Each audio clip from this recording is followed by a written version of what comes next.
I feel like this is the first day at the new school. Good afternoon, everybody. Welcome to our very first press conference here in the brand new media room. And I hope everyone had a wonderful and blessed Easter and Passover, and that if you're celebrating Ramadan Mubarak, and wish you again, everybody, great holidays and family time. We don't have quite, this is not quite what it's going to be because I'm told there's a glare from above the pipe and drape. So for the cameramen and women back there, they may see that. Before we jump into why we're here today, we are here for a very exciting reason, and I'll introduce some VIPs who are with us today. There are a couple of things I wanted to address if I could, and I haven't been with the media in a little bit, so some of this is a touch in the rearview mirror, but not too much. First of all, I want to remind everybody that Evan Gershkovich is a Jersey guy, the Wall Street Journal reporter who has been jailed by that complete pig, Putin. This is a guy who grew up in Princeton. His parents were Soviet emigres. I believe they now live in Philadelphia. Evan still has huge roots in Princeton. I've been back and forth on a number of occasions with intermediaries, with his mom and dad, and with his many friends in Princeton. I know the president, I know the Secretary of State are taking this deadly seriously at the highest levels of their respective institutions. But Putin is a pig. This is yet another example of that. And please God, Evan is released unharmed as soon as possible. Please keep him and his family in your prayers. And Putin needs to be brought to justice. And that leads me to the next guy, a guy who was a friend of mine and an American hero. He died on Friday at the age of 103, and that is Ben Ferencz. And if you weren't read into who Ben was the last living prosecutor at the Nuremberg trials. I met him when I was our ambassador in Germany, where he was a fluent speaker and frequented, pushing, I think sadly in vain, for a more robust international criminal court, which exists but not at the level of strength that he would have liked to have seen. He was one of the prosecutors of, among others, Hermann Goering, who, like Putin, is a coward, and Goering killed himself the night before he was to be executed. He then went on and was the lead prosecutor against the Einsatzgruppe, which in total murdered 1 million innocent, overwhelmingly Jews, in what is largely the former Soviet Union, East Europe. The Baba Yar massacre in Ukraine is infamous and is one example of the awful crimes these folks committed. And Ben was right there prosecuting on our behalf. So I would just say, keep both of these guys, Ben's memory and Evan, alive and well in your prayers, and may Putin and his cronies ultimately get the same fate as the Nazis who Ben prosecuted. We move on. We're just hearing reports that there has been another tragic mass shooting in Louisville, Kentucky. The reports indicate that at least 4 people have been killed and a number of others are injured. Our thoughts are with all the victims and their families.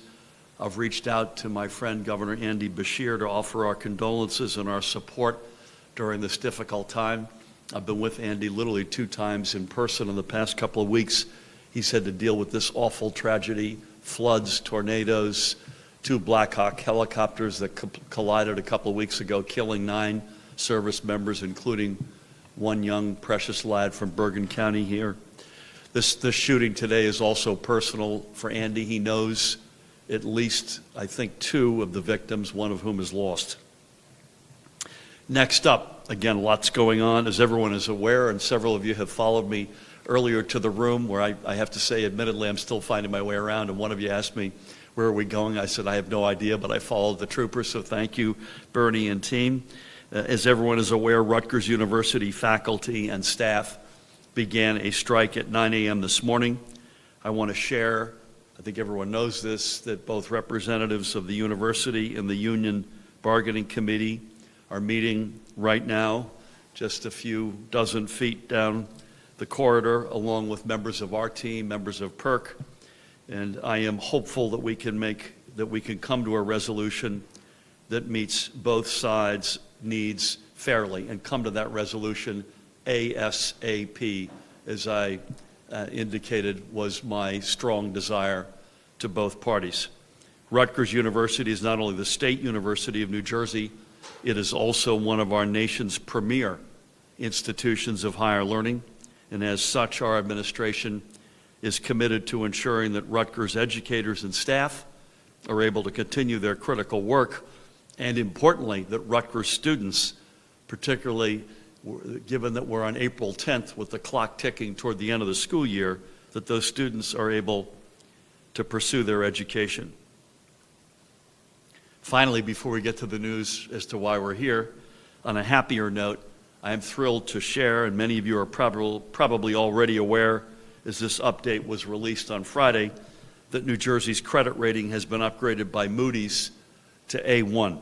This is our fourth rating upgrade and the second by Moody's in the past 13 months. This upgrade is a direct result of the responsible state budgets we have passed, and by the way, submitted in this year, budgets with historic surpluses, which are meeting both our immediate needs for affordability and our long-term obligations, and that are allowing us to end the bad practice of the recent past. Throughout this administration, through the leadership of our terrific treasurer, Liz Moyo, and her team, we have put New Jersey back on a proper fiscal footing, the footing past governors and legislatures allowed get away from. We are in a far better position today to be able to respond to changing economic conditions that at any time in our history, and certainly tough times may still be ahead, but we will be prepared to face them. Now, with all of that being said, I'd like to get to why we are here today. First of all, I'm incredibly honored to be joined by our acting Civil Service Commission Chair and CEO, Allison Chris Myers. Great to have you with us, Allison. I'm equally honored to welcome to her right, Byron Auguste, President and co-founder of the national not-for-profit Opportunity at Work, which is focused on tearing down the paper ceiling, holding back millions of American workers and the many New Jerseyans among them. Byron's work both in the administration as well as at McKinsey and now at Opportunity at Work is renowned. So it's great to have you with us. Welcome to Trenton.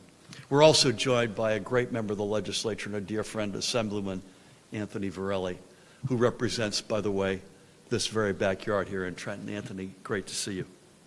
So this morning, in a few moments, I am signing an executive order that will prioritize work experience and practical skills above a college degree for state employment opportunities, including for jobs which we may currently be seeking or about to seek qualified applicants. In doing this, I'm inviting countless New Jerseyans who have the skills and experience necessary for these jobs to apply for them and to serve their fellow New Jerseyans. And through this executive order, I'm proud to define what is going to be a central principle to the next New Jersey that I've spoken of before, in which this administration aims to build. That skills and experience gained through prior employment are just as important, if not in many cases more important, than holding a specific degree. We are tearing down the so-called paper ceiling. Arbitrary degree requirements have left countless smart and talented New Jerseyans at a distinct disadvantage in the labor market and in the workplace. Every New Jerseyan should have the ability to have a good job with growth opportunity and the ability to secure their place in the middle class, regardless of whether or not they have a college degree. It is past time that we stop looking at a college degree as the only arbiter of success and look at the entire person, what they can offer, their lived experiences, the skills they've gained, not just in a classroom, but in a workplace. Allison will correct me if I'm wrong here, but of the more than 5,000 job titles cataloged by the Civil Service Commission, there are roughly 2,000 which require an applicant to hold a 4-year degree. And every year, hundreds of applicants are turned away for these jobs, not because they lack the experience, but because they lack a piece of paper from a 4-year school. These are jobs that run the length and breadth of state government. These are jobs that can provide a rewarding career with salaries that can top $120,000 a year. Through this move, I am proud to add New Jersey to the short list of states that are leading the way forward for our nation's economic future by opening up opportunities for public employment to potentially thousands of qualified residents. We will be alongside Maryland, Pennsylvania, Alaska, Colorado, North Carolina, and Utah. As you could tell from this list, this is not about being a Democrat or a Republican, or a red state or a blue state. These actions have been hailed by both the New York Times and the Wall Street Journal. It's about doing the right thing for the people we all serve and who wish to be a part of our state's future success. I would like to specifically acknowledge the Governor of the Commonwealth of Pennsylvania, Josh Shapiro, another dear friend, who took similar executive action to his credit on his first day in office this past January. And if I may quote Governor Shapiro, "The people should decide what path is best for them, not have it decided by some arbitrary requirement or any arbitrary limitation." And I must also give a shout out to another dear friend, Utah Governor Spencer Cox, who serves as vice chair at the National Governors Association and who is a tremendous partner to me in my role as chairman of that organization in promoting common sense bipartisan solutions for the challenges facing our nation. And we are putting ourselves alongside a growing number of private sector employers who similarly realize that requiring a college degree for a growing number of jobs is not only unnecessary, but is keeping them from being able to find the talent that they need. Now, to be sure, there are jobs within the state workforce which will continue to require a degree. For instance, a law degree is still going to be required to be a deputy attorney general. But that doesn't mean that there aren't going to be opportunities to assist that deputy attorney general in a position that helps ensure that our justice system works. And beyond that, it doesn't mean that the person in that position won't have the opportunity to go on and get a degree, or even go on to pursue a law degree. So this is about more than just opening doors. It is also about allowing folks to put their foot in the next door. Over the next 6 months, Chair Allison Chris Myers and her team at the Civil Service Commission will be able to use their regulatory authority to identify the positions for which a college degree is not a necessity, and then take the steps needed to ensure those jobs align with this executive order. It's a tall task given the number of jobs to be reviewed, but I would not have chosen Chair Myers for this task if I didn't think she and her team could get it done and get it done right. And that 6-month clock starts, by the way, here and now once I put pen to paper. But before I do, I wish to invite to the podium two folks. First up, my partner in this effort of opening doors of opportunity for more talented and dedicated New Jerseyans, the aforementioned acting chair and CEO of the Civil Service Commission, Allison Chris Myers.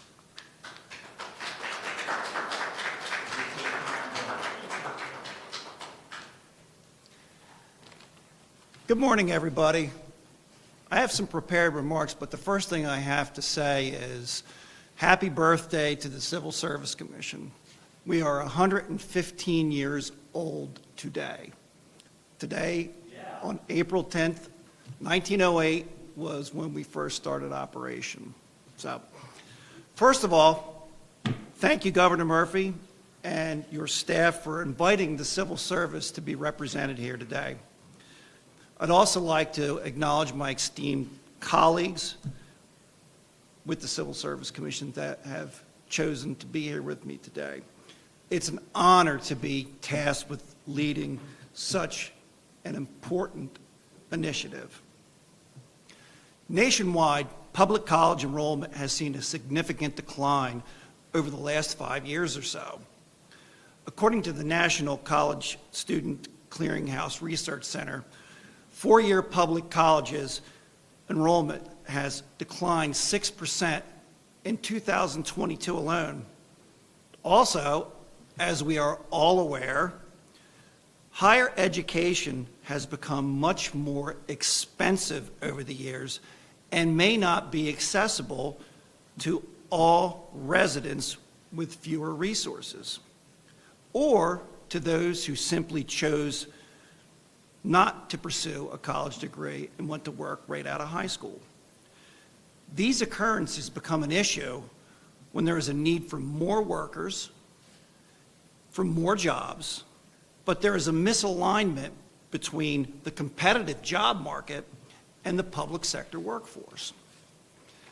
Another reason why this executive order is particularly dear to me is because I myself have come from a working class background. I've been a laborer, I've worked in a glass factory, I enlisted in the military service, and eventually, through all those experiences, I worked my way as an undergraduate and through law school working full-time. I truly believe that these experiences are an asset and allow me to identify with the very people we serve in our civil service community. I've seen firsthand how diversity in skill and education can positively impact an organization and the communities around us. It is imperative that we recognize both skill and competency from all walks of life, and that individuals with different educational backgrounds are all valuable to public service. By signing this executive order today, Governor Murphy is telling New Jersey, we support you. Whether you have a degree, whether you don't have a degree, whether you're working towards a degree. Thank you, Governor Murphy, and the administration for recognizing how crucial this step is to building a stronger and fairer state, and for ensuring that removing barriers for state employment remains a top priority. Thank you again, and have a wonderful afternoon.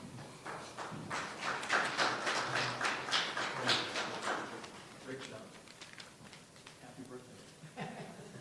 Happy birthday to the Civil Service Commission. Did you say 115? 115. 115. That commission looks remarkable for its age, I have to say. I also noted, I didn't realize this till I was sitting in the audience, that we tripled the amount of both Jersey flags and U.S. flags in our move down the street here. So we're flying the flags. Thank you, Allison, so much for your remarks, for your lived experience, by the way, which is highly relevant here, and for your leadership. And to your colleagues, we thank you as well for all your great work. Last but not least, again, I mentioned him earlier. He is a national figure in the very topic that we're discussing today, and in many respects has almost single-handedly moved the debate away from not that long ago, Byron, right, when you felt like everybody needed a four-year degree, to where we are today, which means jobs are available for those who had the experience, if not the academic experience for those jobs. Please help me welcome again Byron Auguste, who is the Chief Executive Officer and co-founder of Opportunity at Work. Byron.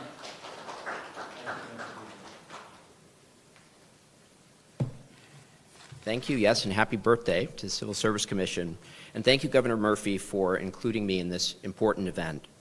With today's executive order, The state of New Jersey is sending one clear message. If you can do the job, you can get the job. This is the right message, this is a motivating message, and it's a smart one. Opportunity at Work works with companies and communities across the country to help them tap into the talents of STARS. That's American workers who are skilled through alternative routes, STARS. And across the nation, we hear from both private sector and public sector employers, we can't find the talent we need. There's over 10 million open jobs across the country, in many respects the public sector most of all. But at the same time, we hear from STARS across the country, I know what I can do, but no one will give me a chance. I know what I can do, but no one will give me a chance. Governor Murphy's commitment to skills-first hiring in New Jersey is a solution to both of these challenges. It's a win-win. In New Jersey, nearly 2 million New Jerseyans in the labor market today are STARS. They're skilled through alternative routes rather than through a bachelor's degree. New Jersey STARS have valuable skills they've gained through a number of routes, such as military service, community college, workforce training, and above all, from on-the-job learning by doing the work in frontline essential jobs. Opportunity at Work's data shows that almost 1 million New Jersey STARS have the skills today for jobs that earn at least 50% more than the jobs they're in. Find out what they can do, hire based on skills. And it's not an either-or. New Jersey is rightly proud of its excellent universities, and college can be and should be a bridge to opportunity. College should not be a drawbridge pulling up and shutting out anyone who doesn't get across. That's not what it should be. STARS are the other half of the skilled workforce in New Jersey and states around the nation, and states that tap into all their talents are the ones that are going to lead into our future. I believe you call that the next New Jersey. So this executive order is real. The roles that it will address are important roles for the state of New Jersey, and they're very good jobs for the people in them. And the talent, skill, and resourcefulness of New Jersey STARS are also real. If you're someone who believes data, Opportunity at Work has all the receipts on this, on the skills of STARS in New Jersey, and we're happy to share them with any of you. And if you believe your own eyes, remember what you saw in the pandemic, when New Jersey's essential workers, over 70% of whom are STARS, kept us safe and kept us going with their courage and dedication and with adaptive ingenuity and essential skills. STARS have been showing up for New Jersey all along. It's great to see New Jersey recognizing STARS by hiring for skills. As Governor Murphy and the state government lead the way to the next New Jersey, I think we'll see many more of New Jersey's great companies making the same move, and I certainly hope to see more. And that move is to tear the paper ceiling, hire for skills, and hire STARS. Thank you.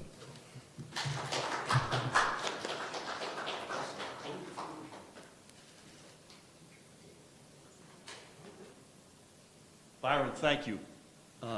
Thanks both to you and Allison. And as I mentioned, you've moved the needle on this entire national debate. So with that, I'll ask my colleagues. We're going to do this for the first time here. See how we do. Moving some furniture. You want some help? So far, so good. A little bit more. There you go.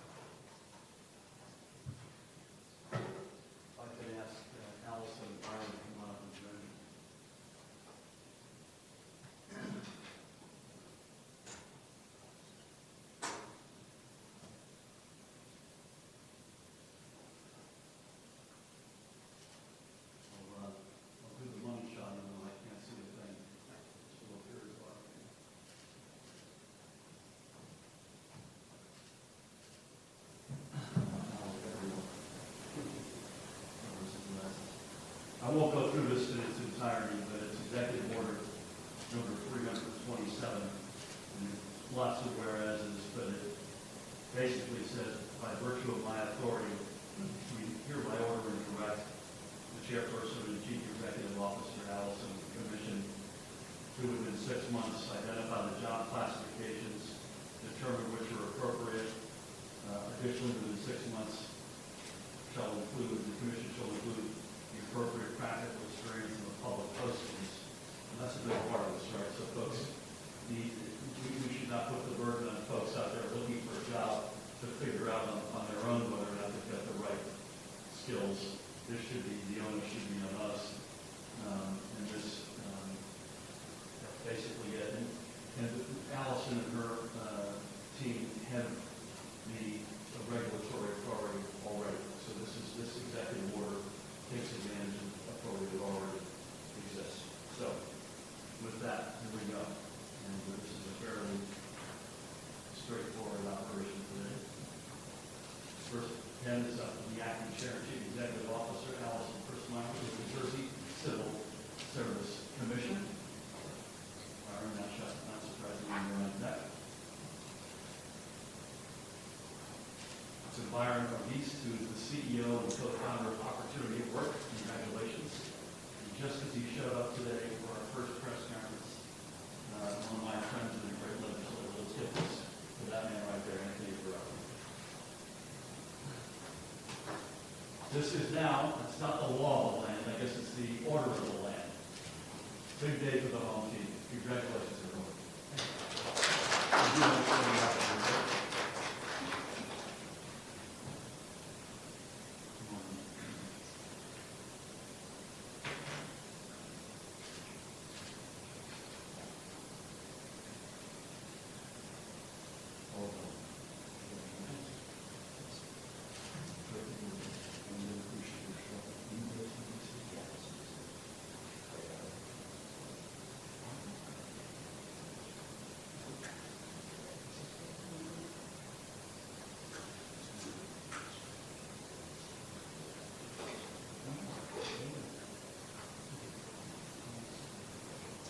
It's your event for both Allison